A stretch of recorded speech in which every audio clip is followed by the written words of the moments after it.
Welcome to The Real News. I'm Lynn Fries in Geneva. Here to talk to us about the global economy and crisis management in the United States and implications for the United States and the rest of the world, including the developing countries, is Dr. Yilmaz Akyüz. Dr. Akyüz is Chief Economist at the South Center and former Director and Chief Economist at UNCTAD in Geneva. We caught up with our guest at the United Nations after he presented at a workshop bringing together policymakers, negotiators, and experts on the issue of cross-border finance. Our conversation begins with a look at the global economy, specifically the subprime boom-bust and the management of this crisis by U.S. policymakers.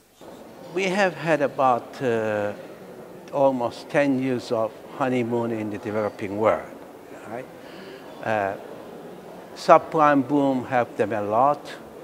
And then when the crisis came, U.S. monetary policy, zero interest rates, quantitative easing, helped developing countries a lot, particularly those in deficit.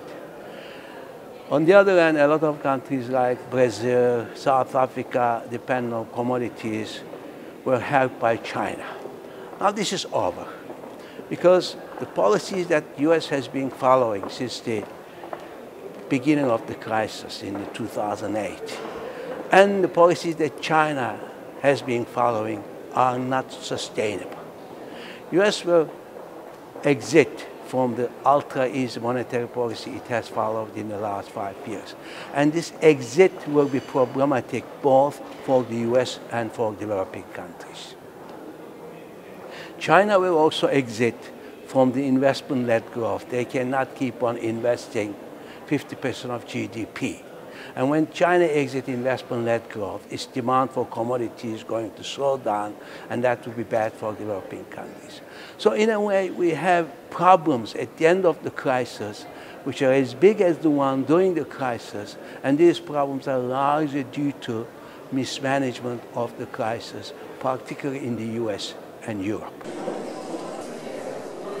There is underconsumption in the world economy, in the way that the share of wages are declining, and therefore the purchasing power of working classes over the goods and services they produce are declining. So far we avoided the downturn until 2008, thanks to debt-driven spending booms in the United States and Europe. Now we come to the end of it, and now we cannot actually go back to debt-driven booms. And income distribution has got much worse during the crisis, particularly in the United States, as well as in many other countries. And therefore, we have the consumption gap even bigger. So how are we going to grow? Not everyone can rely on exports. And if U.S. goes back to business as usual, and everyone else is exporting the U.S., that will be the end of the international monetary system. Commenting on the situation of developing countries in all this, our guest highlights the differences between the developing economies of China and Asia and those of Latin America and Africa. I think during this big expansion that developing countries enjoyed until at least end of 2012, if you look at the savings investment performance, particularly in Latin America, there isn't much improvement. Today, current account deficits in Brazil, India, Turkey, South Africa are growing as the growth of the economy is slowing. In other words, despite the fact that growth is slower, we're more dependent on external financing. So we're moving in the wrong direction. I think there are two sets of developing countries. China and Asians are dependent on foreign markets. Latin America and Africa dependent on foreign capital, and Turkey too. So these Latin American and African countries, particularly Latin American emerging economies, are largely driven by domestic demand. Their exports are not very dynamic part of the aggregate demand and growth story. But they're heavily dependent on two things, which are both beyond their control. One, commodity prices, two, capital flows. And in both respects, the prospects are quite bleak. China is the only developing country capable of moving ahead at some lower rates, not as much as double-digit rates that they enjoyed, up until the crisis, but 6–7% without actually relying so much on external market, provided that it raises wages, it raises household income. Household income in China is less than 40% of GDP. This is ridiculous.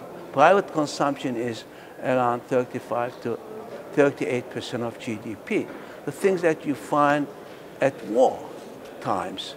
And therefore China can do it, and they had the means to do it, but it's a complex political problem because it involves redistribution from corporate sector, public sector, towards households. Our guest takes up the question of what are the prospects for the global economy as the U.S. seeks an exit from 5 years of ultra-easy monetary policy. I think once you make so many mistakes and you come to a situation which is highly fragile, there isn't an easy way out. Now, U.S. used 5 years an ultra-easy monetary policy, keeping interest rates close to zero, buying long-term assets, because they were unwilling to deal with the debt problem in the United States, okay? Particularly mortgage holders. They were bailing out the banks, the banking system, providing the financial markets and institutions cheap money to speculate. Because they were unwilling to deal with the debt problem at its origin, write down debt, and get the creditors take haircuts, and because they were unwilling to provide enough fiscal stimulus, they excessively relied on monetary policy. And now we come to this position now, they have to exit. Okay? And this exit will be very difficult for the United States. United States, this is uncharted water. We haven't seen this kind of policy before. So we don't know how to exit in an orderly way without compromising growth, without compromising financial stability. If U.S. doesn't exit quickly, in an orderly way, they will create another boom-bust cycle. Just as the policy response to the dot-com bust created the subprime crisis and subprime bubble and crisis, the policy response to the subprime bubble is creating another bubble. So if it doesn't exit, then we'll have another boom bust. Already there is a lot of leverage and speculation.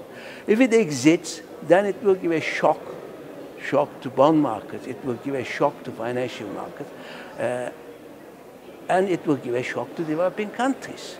I see no Goldilocks scenario of the Fed to exit from this unusual, ultra-easy monetary policy it has been pursuing in the past 5 years without much effect on growth and unemployment.